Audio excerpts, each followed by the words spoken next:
સમગ્ર દેશમાં માત્ર નકારાત્મક જેમને વિષયો લઈને લોકો વચ્ચે જવું છે તેમને એક ખૂબ મોટો ચર્ચાનો વિષય ગત શિયાળુ સત્રમાં લોકસભામાં અને રાજ્યસભામાં જે વિકસિત ભારત રોજગાર અને આજીવિકા મિશન એટલે કે VBG બિલ પારિત થયું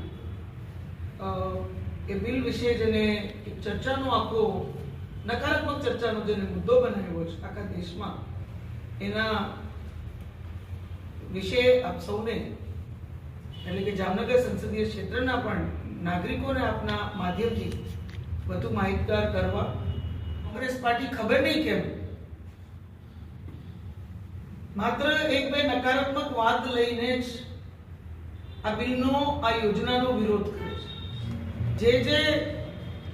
પ્રોબ્લેમ્સ હતા એનો ક્યાંક વિરોધ એની ક્યાંક ફરિયાદ કોંગ્રેસ પાર્ટીના પ્રતિનિધિઓ પણ કરતા અને ઘણા સમયથી આની ચર્ચા ચાલતી હતી કે ગ્રામીણ વિસ્તારમાં સાચા અર્થમાં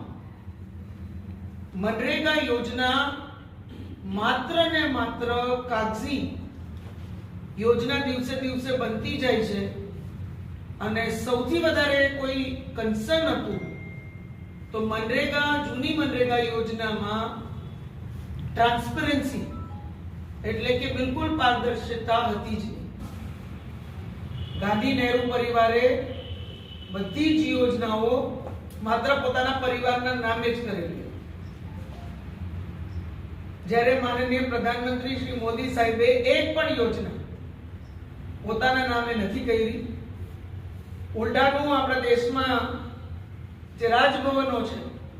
એ રાજભવનનું નામ બદલી અને લોકભવન કરવાનું કામ આપણા માનનીય પ્રધાનમંત્રી શ્રીએ કર્યું છે રાજપથ જે દિલ્હીમાં જે રાજપથ હતો એ રાજપથનું નામ બદલી અને કર્તવ્ય પથ કરવાનું કામ એ માનનીય પ્રધાનમંત્રી શ્રી નરેન્દ્રભાઈ મોદી સાહેબના નેતૃત્વમાં થયું રેસકોર્સ રોડ જ્યાં આપણા દેશના પ્રધાનમંત્રી શ્રીનું નિવાસ સ્થાન છે એ રેસકોર્સ રોડ બદલી અને લોક કલ્યાણ માર્ગ રાખવાનું કામ પણ માનનીય પ્રધાનમંત્રી શ્રીએ કર્યું છે અને પ્રધાનમંત્રી કાર્યાલય નું નામ પણ આજે સેવા તીર્થ કરવામાં આવ્યું છે આ નામ બદલવાની પાછળ માત્ર નામ બદલવાથી કઈ નથી બદલાઈ જતું પણ નામ બદલવાથી એક ઉદાહરણ એક વાત આખા દેશ વચ્ચે માનનીય પ્રધાનમંત્રી શ્રી મૂકવા માંગે છે એ આ બધા જ નામોના માધ્યમથી આખા દેશને કહેવા માંગે છે કે આ જ વિચારોથી આજે માનનીય પ્રધાનમંત્રી શ્રી આ દેશની સેવામાં કાર્યરત છે